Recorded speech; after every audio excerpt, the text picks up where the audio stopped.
Yeah, today I will discuss with you the remaining questions on Victorian age. आज हम लोग जो बात करेंगे, जो रिमेनिंग क्वेश्चंस है विक्टोरियन एज की, उसको लेकर के बात करेंगे।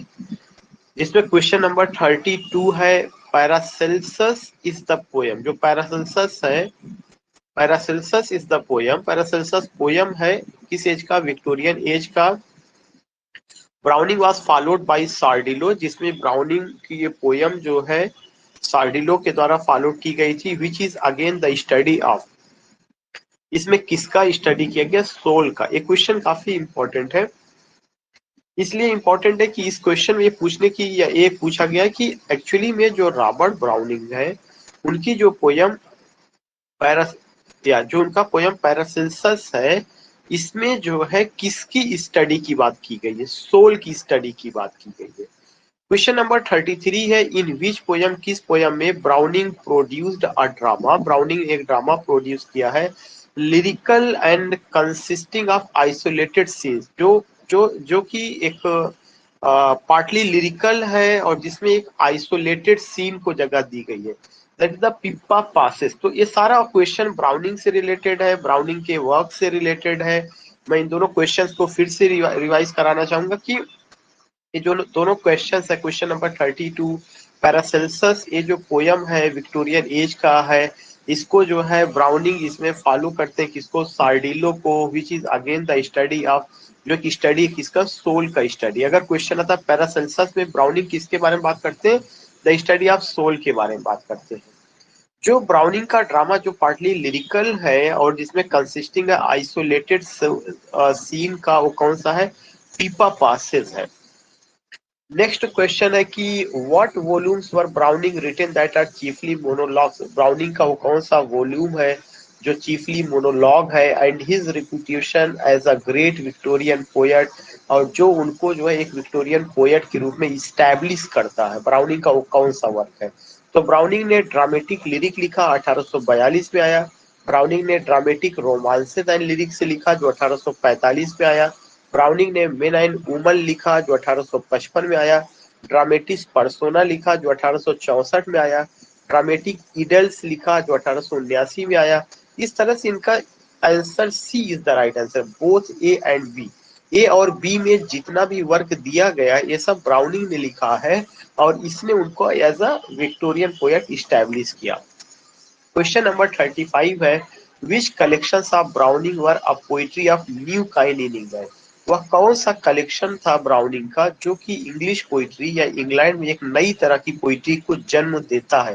दैट वाज उनका ड्रामेटिक लिरिक्स। चूंकि ड्रामेटिक मोनोलॉग उससे पहले किसी ने इतना खूबसूरत ढंग से नहीं लिखा था जैसा कि ब्राउनिंग ने लिखा, तो that is the dramatic lyrics. तो you find what, you find कि which collections of Browning, Browning का कौन सा कलेक्शन है वर ऑफ पोइट्री, जो एक पोइट्री था ऑफ अ न्यू काइंड, एक नई तरह की पोइट्री थी इंग्लैंड में। तो दैट वाज ड्रामेटिक लिरिक्स, वह ड्रामेटिक लिरिक्स रहा है।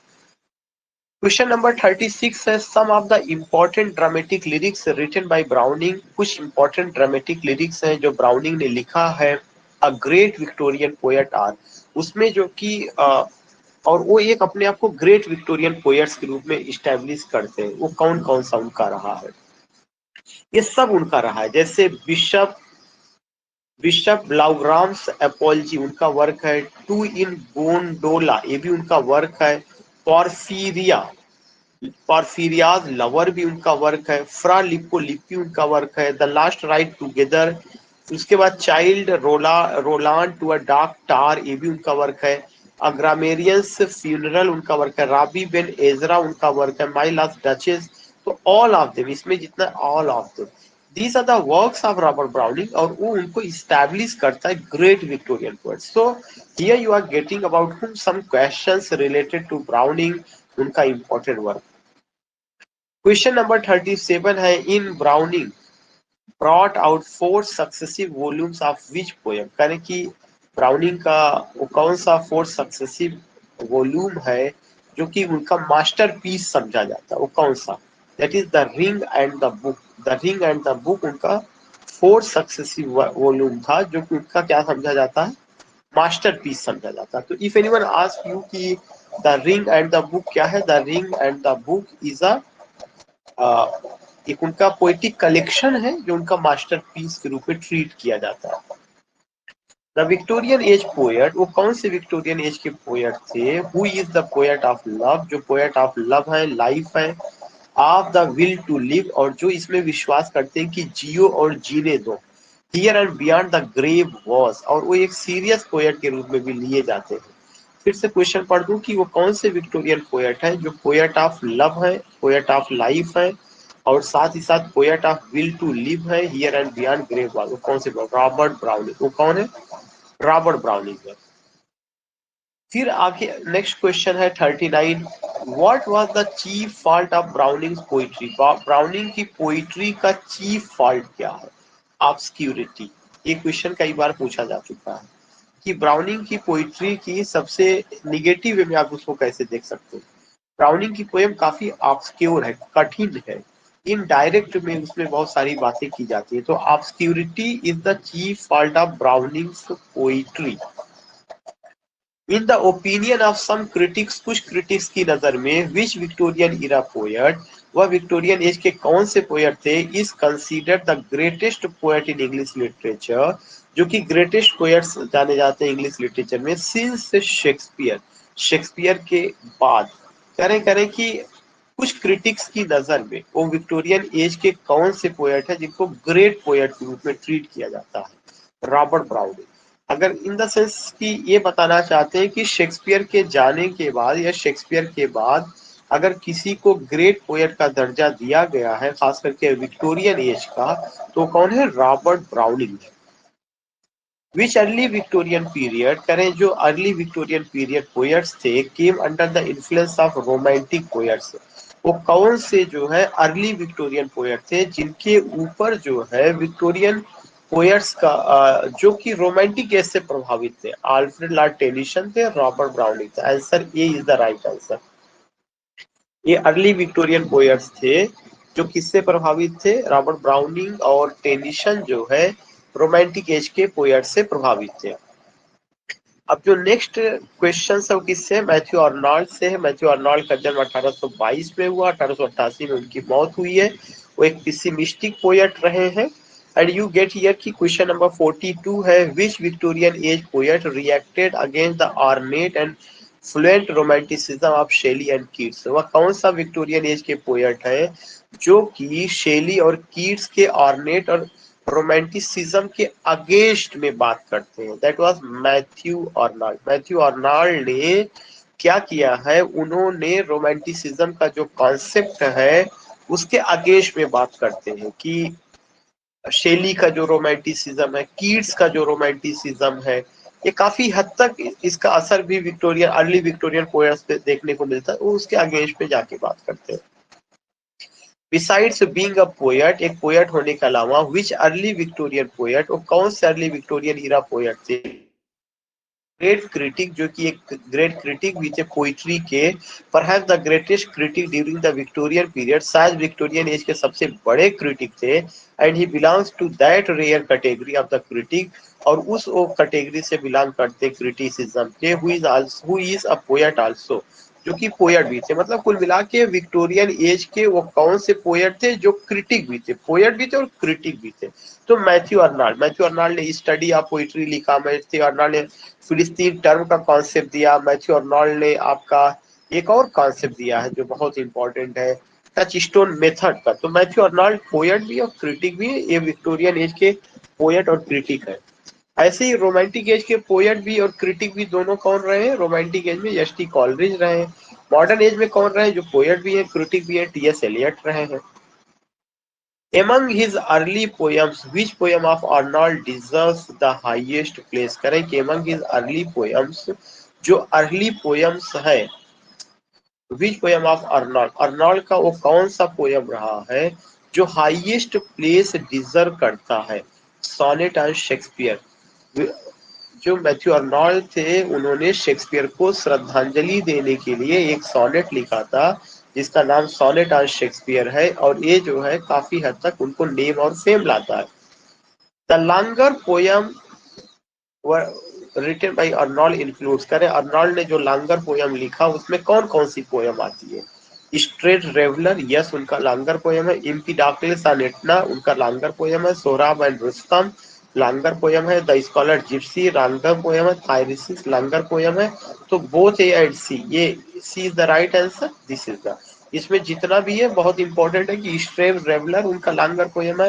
Empedocles on Etna longer poem है। Sohrab and Rustum longer poem है। The scholar gipsy longer poem है। थायरिसिस, तो both A and B. Which long poem of Arnold considered of the same rank as Milton's Lycidas and Shelley's Adonais? करें कि वह कौन सा longer poem है Arnold का जिसको कि आप जो है मिल्टन के लिसिडास के से तुलना कर सकते हैं, या उस रैंक की पोयम है। और शेलीज का एडोनाइस, जो शेली का एडोनाइस है यह भी एलिजी है। जॉन मिल्टन का जो लिसिडास है ये भी एलिजी है। That was the Thyrsis, Thyrsis THYRSIS, Thyrsis जो है इनका क्या है, एक लॉन्गर पोयम है। Which long poem of Arnold, Arnold का वो कौन सा लॉन्ग पोयम है जो कि जॉन मिल्टन के लिसिडास और शेली के एडोनाइस के लगभग लगभग रहा है। एन एलजी रिटन, करें एलजी रिटन बाय अर्नॉल्ड, जो elegy written in a country church, an elegy जो एलजी अर्नॉल्ड ने लिखा हुआ है on the death of Arthur Hugh Clough, Arthur Hugh Clough की डेथ पर, जो उनके दोस्त थे, हिज फ्रेंड वाज, वह कौन सी एलजी रही, थायरिसिस। थायरिसिस जो एलजी है यह मैथ्यू अर्नॉल्ड ने लिखा, और थायरिसिस उन्होंने अपने दोस्त की मौत आर्थर ह्यूज क्लफ की मौत पर लिखा। An elegy, elegy written by Arnold, जो अर्नॉल्ड के द्वारा लिखा गया on the death of Arthur Hugh Clough, Arthur Hugh Clough की डेथ पर, हिज फ्रेंड जो कि उनके दोस्त थे, वह कौन सी एलजी थी, थायरिसिस। क्वेश्चन नंबर 48 है द फॉरसेकन मरमन एक पोयम है। डो अ बीच पोयम है। The five summer night poem है। द मेमोरियल वर्सेस पोयम है। व्हाट द पोयम्स, ये सब ग्रेट पोयम्स है। इसके लेखक का नाम Matthew Arnold. The forsaken merman, Dover beach, the five summer night, the memorial verses, written by Matthew Arnold. Matthew Arnold को पिसिमिस्टिक पोएट कहा जाता है। उनका कॉन्सेप्ट था poetry is the criticism of life. उनका अपना ये था कि उन्होंने फिलिस्तीन टर्म का यूज किया, टच स्टोन मेथड का कॉन्सेप्ट दिया। वो पोएट क्रिटिक भी थे। क्वेश्चन नंबर 49 है इन हिज नेचर पोएम्स, जो उनका नेचर पोएम्स है, Arnold was influenced by the healing power. Arnold काफी हद तक प्रभावित थे हीलिंग पावर से। किसके, विच रोमांटिक पोएट, किस रोमांटिक पोएट से, विलियम वर्ड्सवर्थ से। जो मैथ्यू अर्नॉल्ड है उनका जो कॉन्सेप्ट था हीलिंग पावर का, या हीलिंग पावर का कॉन्सेप्ट उन्होंने कहाँ से लिया है, ये हीलिंग पावर का कॉन्सेप्ट उन्होंने कहाँ से लिया हुआ है, he got this concept to romantic poet Wordsworth. क्योंकि हीलिंग टच का कॉन्सेप्ट, या nature as a guide, guardian, caretaker, nature सारे घावों को भर देती है, नेचर एक ऐसा मरहम देती है जिससे सारे घाव भर जाते हैं, ये सारी बातें जो है विलियम वर्ड्सवर्थ ने अपनी पोयम में किया हुआ है। इन विच पोयम, किस पोयम में Arnold deals with the life of a philosopher, Arnold एक जो है फिलोसफर के जीवन को डील करते हैं। Who is driven to suicide, जो कि क्या करता है, सुसाइड के बारे में सोचता, because he can not achieve unity and wholeness, वह यूनिटी और होलनेस को नहीं प्राप्त कर सकता। His skeptical intellect has dried up the springs of simple natural feelings. वो कौन है, दैट इज द आंसर, ये आंसर ये है, that is Empedocles on Etna. Again, I would like to tell you in which poem, किस poem में Arnold deals with the life of philosopher, Arnold एक philosopher के जीवन के बारे में बात करते हैं। Who is driven to suicide, जो आत्महत्या कर लेता है, because he can not achieve unity and wholeness, क्योंकि उसको अपने जीवन में यूनिटी नहीं अचीव हो पाती, होलनेस नहीं अचीव हो पाता। हिज स्केप्टिकल इंटेलेक्ट, उसका जो उसका बुद्धि है उसमें बहुत सारा डाउट है, स्केप्टिकल इंटेलेक्ट है, वह सूख चुका है। The springs of simple natural feeling, that is Empedocles on Etna. According to which early Victorian age poet, किस अर्ली विक्टोरियन एज पोएट की नजर में poetry is also the criticism of life. Matthew Arnold, मैं बता चुका था, poetry is the criticism of life, is the concept of Matthew Arnold.